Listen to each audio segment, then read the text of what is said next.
Assalamualaikum warahmatullahi wabarakatuh. Nama saya Desnanda Nabila Hanun. Eh, di sini untuk memenuhi tugas dari mata kuliah metodologi penelitian, saya akan menjelaskan tentang definisi operasional.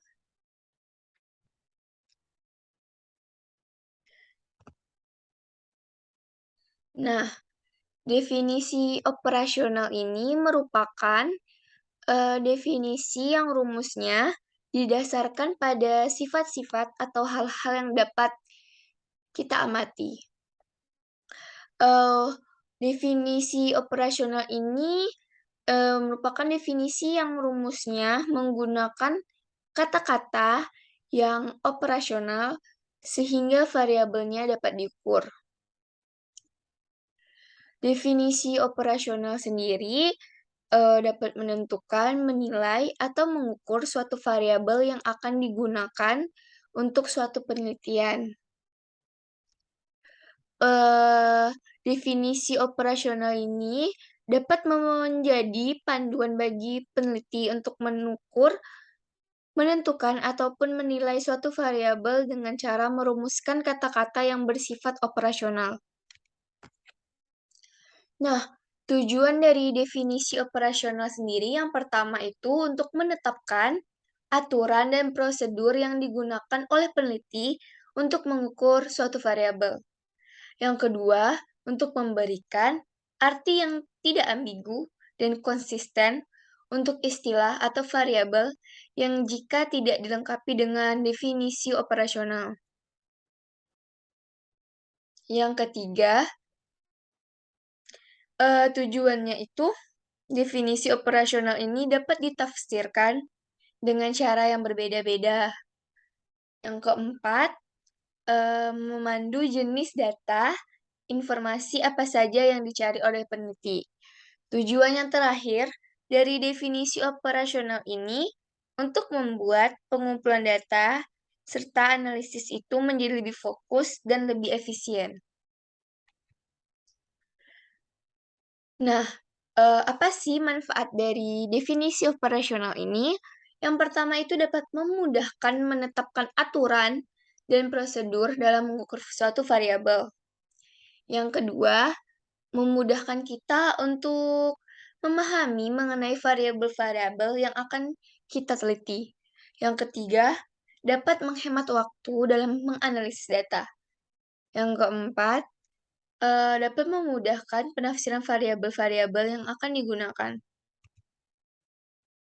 Nah, tipe-tipe dari definisi operasional sendiri ada 3, ada tipe A, tipe B, dan tipe C.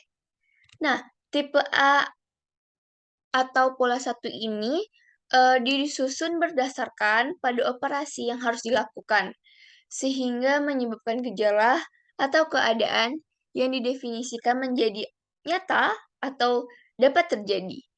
Penggunaan prosedur yang dilakukan oleh peneliti dapat membuat gejala tersebut dapat menjadi nyata.